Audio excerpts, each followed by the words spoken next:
जय श्रीकृष्ण सांग मैंने तो आपमती अच्छा निश्चित भल थे। तो आज मुझे इंपोर्टाट क्वेश्चन इंपोर्टाट विषय आलोचना करा जो मैंने ओएवी ओडिशा आदर्श विद्यालय अप्लाई करते 5th 6th क्लास पिला माने तो से एडमिट कार्ड आसी जाइए 9 तारिख में आपंकर एग्जाम अच्छी।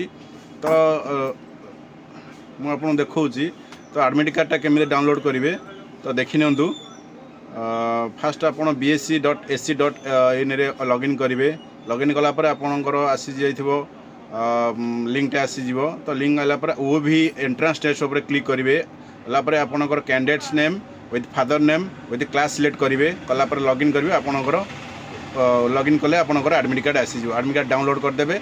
डाउनलोड कलापर आपन कोटी सेंटर आउटी आपणकर पड़ी एग्जाम टाइम टोटाल डिटेल्स आप पाइबे। आ गोटे इंपोर्टेंट कथा कौन कौन ना ओएमआर आंसर सीट जो मैंने एंट्रांस मान दौरान ओएवी हो नवोदय हो जहाँ भी एग्जाम दौरान तो आपड़ गोटे ओएमआर आंसर सीट डाउनलोड कर दी चार्टा तो सबू गार्डियन मानक मुझे रिक्वेस्ट करुँच पिला दिंतु कहीं जेकोसी एंट्रांस ए सब मल्टीपल चॉइस आसूसी।